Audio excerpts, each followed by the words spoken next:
Bonjour à tous, ici Pauline Roche. Bienvenue sur ma chaîne dédiée à la santé et aux avancées fascinantes en biotechnologie. Si vous êtes curieux de découvrir comment ces innovations transforment notre bien-être et notre avenir, n'hésitez pas à vous abonner pour ne rien manquer. Prêt à en savoir plus? Bonjour Allons-y! à tous, et bienvenue sur ma chaîne. Aujourd'hui, je vais vous parler d'un sujet fascinant et complexe, l'amnésie de Korsakoff et son lien avec l'hippocampe. Nous explorerons ensemble ce trouble de la mémoire, souvent associé à l'alcoolisme, et comment il affecte notre cerveau, en particulier cette région clé qu'est l'hippocampe. Je vais vous expliquer les mécanismes derrière cette amnésie, ses symptômes, ainsi que les implications pour ceux qui en souffrent.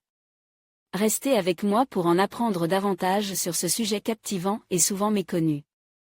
À la fin du XIXe siècle, un neurologue russe, Sergueï Korsakov, remarque un trouble spectaculaire de la mémoire chez ses patients alcooliques chroniques, une amnésie générale. Les troubles de la mémoire comme l'amnésie, comment les guérir? L'Ice-Spring, Shuttersup. Voici une des descriptions par Sergueï Korsakov. C'était un malade de 37 ans, un écrivain russe, qui avait pris l'habitude dans ses voyages en Sibérie de boire beaucoup d'eau de vie, de grains. Il absorbait néanmoins une quantité considérable d'eau de vie. Les amis du malade finirent par remarquer que sa mémoire devenait plus faible. Le malade oubliait complètement ce qui lui était arrivé récemment, il ne pouvait dire s'il avait mangé ce jour-là, si quelqu'un était venu le voir. Ce qui venait de se passer 5 minutes auparavant, il ne pouvait s'en souvenir. Ce qui s'était passé bien avant la maladie, le malade s'en souvenait parfaitement et en donnait des details, mais tout ce qui avait eu lieu vers le commencement de la maladie, le malade se le rappelait confusément. Ainsi par exemple, il avait commencé une nouvelle au mois de juin et en avait déjà écrit plus de la moitié, et, à cette heure, il ne se souvenait plus du dénouement qu'il avait voulu lui donner. C'est en Russie que le neurologue Sergueï Korsakov découvre une amnésie générale liée à la consommation excessive d'alcool. TP et ainsi pour plusieurs de ses patients. Ils sont capables d'un rappel immédiat. Dans les théories actuelles, ils ont une mémoire à court terme. De même, ils sont capables d'évoquer des souvenirs anciens, ils ont donc également une mémoire à long terme.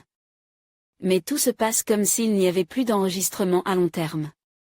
Cette amnésie est dite antérograde générale, car elle empêchait toute nouvelle information, mots, images, visages, d'être stockée à long terme. En l'honneur de son découvreur, on l'appelle amnésie de Korsakoff. Les malades vivent donc dans leur passé et dans un présent qui se renouvelle sans cesse. Un amnésique de Korsakoff qui met du sucre dans son café ne s'en rappellera plus lorsque le sucre aura fondu, et en remettra sans arrêt. Tel patient ne peut jouer aux cartes, car il ne peut se souvenir des cartes qui sont tombées sur le tapis.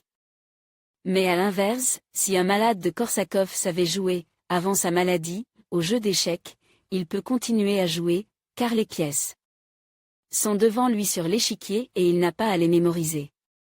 Neurones de l'hippocampe chez un rat. L'hippocampe est l'enregistreur des nouveaux épisodes dans notre mémoire.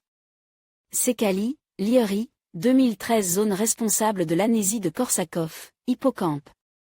Cependant, les lésions étant multiples dans la pathologie alcoolique, c'est la neurochirurgie associée à des tests de mémoire qui permet d'identifier clairement la zone responsable de l'amnésie de Korsakoff. Ce sont les Canadiens William Scoville, neurochirurgien, et Brenda Milner, neuropsychologue, qui montrèrent que l'amnésie était systématiquement provoquée lors de la destruction au niveau temporal d'une zone appelée hippocampe, car cette structure ressemble au petit poisson en forme de cheval, Scoville en dents, Milner, 1957. En particulier, Brenda Milner, 1970, a écrit le cas spectaculaire de H. M., un jeune homme opéré des 2 hippocampes pour arrêter des épilepsies graves. Depuis son opération, il est incapable d'apprendre des informations nouvelles, il lit les mêmes journaux, ne se souvient pas de la nouvelle adresse de ses parents, etc.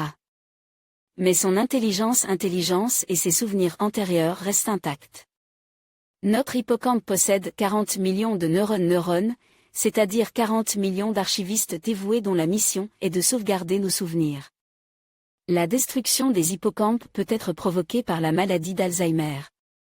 LSDB, Wikimedia Commons, CCBYSA 2.1 sauf traumatisme particulier, accident de voiture, ou accident vasculaire. L'hippocampe est le plus fréquemment détruit par l'alcool, mais aussi par des drogues, cocaïne, etc. La maladie d'Alzheimer est également caractérisée par une destruction de l'hippocampe qui maintient le patient dans le passe.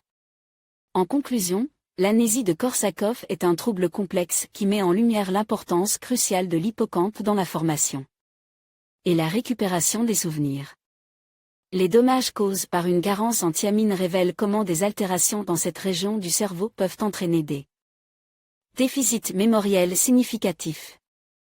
Comprendre cette condition nous aide non seulement à mieux appréhender les mécanismes de la mémoire, mais aussi à souligner l'importance d'une nutrition adéquate pour la santé cérébrale. En continuant à explorer ces liens, nous pourrons développer des approches plus efficaces pour prévenir et traiter les troubles de la mémoire. Merci de votre attention.